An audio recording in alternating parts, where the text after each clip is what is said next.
श्रीमद् भगवद गीता में 5वें अध्याय में हमने 11 श्लोक तक चर्चा की है। आगे 5वें अध्याय में देखते हैं। युक्तः कर्म फलं त्यक्त्वा शान्तिमाप्नोति नैष्ठिकीम् अयुक्तः कामकारेण फले सक्तो निबध्यते। तो इसमें अर्थात दिया हुआ है, बता रहे हैं कि कर्मयोगी कर्मों के फल का त्याग करके भगवत प्राप्ति रूप शांति को प्राप्त होता है और सकाम पुरुष कामना की प्रेरणा से फल में आसक्त होकर बंधता है। कह रहे हैं कर्मयोगी कर्मों के फल का जो है त्याग करते हैं, कर्म करते हैं परंतु फल की चिंता नहीं करते हैं। कर्मों के फल का त्याग करके भगवत प्राप्ति रूप शांति को प्राप्त होता है और सकाम पुरुष कामना की प्रेरणा से फल में आसक्त होकर बंधता है। जो सकाम पुरुष होता है वो कामना की प्रेरणा से फल में आसक्त होकर बंध जाता है।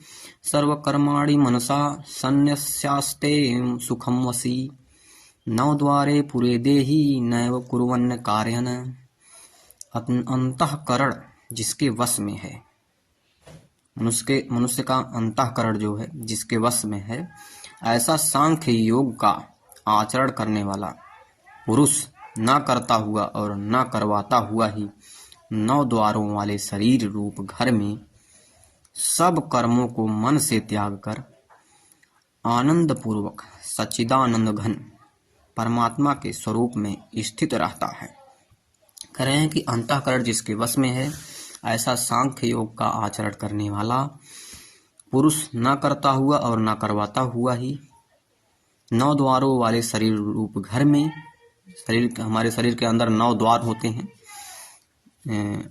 कानों का जो द्वार है वो, नाक का जो द्वार है वो, और अन्य इसी तरह से हमारे शरीर में कुल मिलाकर 9 द्वार होते हैं।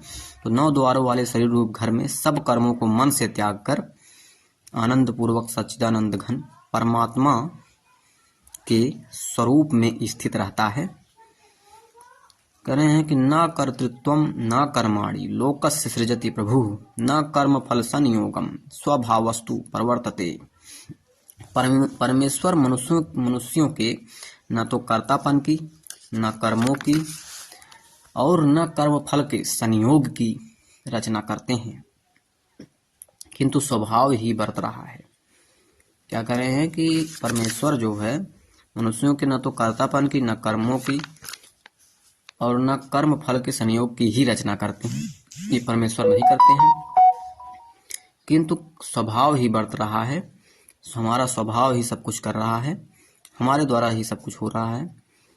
न दत्ते कस्यचित् पापम न चैव सुकृतं विभुः अज्ञानेनावृतं ज्ञानम तेन मुह्यन्ति जन्तवः। करें सर्वव्यापी परमेश्वर भी न किसी के पाप कर्म को और न किसी के शुभ कर्म को ही ग्रहण करता है। क्या कह रहे हैं? सर्वव्यापी परमेश्वर भी न किसी के पाप कर्म को और न किसी के शुभ कर्म को ही ग्रहण करता है, किंतु अज्ञान के द्वारा ज्ञान ढका हुआ है, उसी से सब अज्ञानी मनुष्य मोहित हो रहे हैं। तो जिस प्रकार से अगर हम देखते हैं कि कपड़ा है, बर्तन है, उसकी स्वच्छता मैल से ढकी रहती है। जैसे कपड़े को हम धुलते हैं तो मैल छूट जाता है तो स्वच्छ हो जाता है। तो कपड़े की स्वच्छता मैल से, बर्तन की स्वच्छता मैल से ढकी रहती है, और उसको हम मांज करके धो करके साफ कर देते हैं तो वह जो है साबुन से, तो वह जो है स्वच्छ हो जाता है, साफ सुथरा हो जाता है। तो इसी तरह से इसमें कह रहे हैं कि अज्ञान के द्वारा ज्ञान ढका हुआ है। तो जैसे ही हम अपने अज्ञान को दूर करते हैं, अज्ञान को दूर कैसे करेंगे? ज्ञान से। ज्ञान हमारा क्या है? एक साबुन की तरह है कि ज्ञान से अज्ञान जो है साफ हो जाता है और उसी से सब अज्ञानी मनुष्य मोहित हो रहे हैं। तो जब अज्ञान के द्वारा ज्ञान ढका हुआ है तो उसी अज्ञान से सभी अज्ञानी मनुष्य मोहित हो रहे हैं।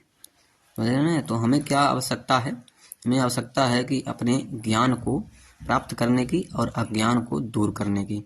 जिससे हमारा रास्ता हमें दिखने लगेगा। जैसे अंधेरे में हम टॉर्च मारते हैं तो हमें जो है उजाला दिखाई देता है, और जब उजाला दिखाई देता है तो रास्ता साफ दिखाई देता है। इसी तरह से जब हमें ज्ञान रूपी प्रकाश मिल जाता है तो हमें रास्ता साफ दिखाई देता है कि हमें क्या करना है और क्या नहीं करना है। तो यही कह रहे हैं कि सर्वव्यापी परमेश्वर भी न किसी के पाप कर्म को और न ही किसी के शुभ कर्म को ही ग्रहण करता है, किंतु अज्ञान के द्वारा ज्ञान ढका हुआ है, उसी से सब अज्ञानी मनुष्य मोहित हो रहे हैं। तो हमें जरूरत है अपने अज्ञान को दूर करने की और ज्ञान को ग्रहण करने की। ज्ञानेन तु तद ज्ञानम येषाम नासित मात्मनः तेषाम आदित्य वज ज्ञानम प्रकाशयति तत्परम। परंतु जिनका वह अज्ञान परमात्मा के तत्व ज्ञान द्वारा, क्या कह रहे हैं, परंतु जिनका वह अज्ञान, जिनके द्वारा मनुष्य मोहित होता है, वो जो है परमात्मा के तत्व ज्ञान द्वारा नष्ट कर दिया गया है। उनका वह ज्ञान सूर्य के सदृश उस सच्चिदानंद घन परमात्मा को प्रकाशित कर देता है। कह रहे हैं कि जिस अज्ञान से मनुष्य मोहित होता है, जिस अज्ञान की वजह से, उस अज्ञान को परमात्मा के तत्व ज्ञान द्वारा जब नष्ट कर दिया जाता है, जब परमात्मा का तत्व ज्ञान प्राप्त हो जाता है, तो वह अज्ञान मनुष्य का नष्ट हो जाता है, खत्म हो जाता है, मैल की तरह साफ हो जाता है।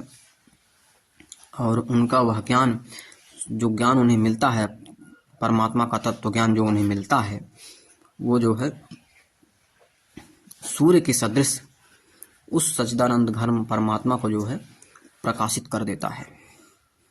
तो हमने जो है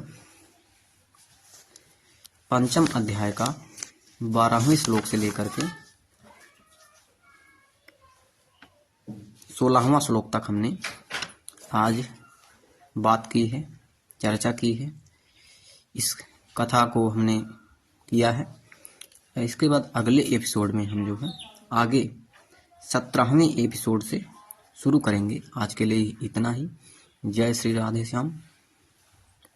नंदी उमा महेश्वराभ्याम नमः। हर हर महादेव।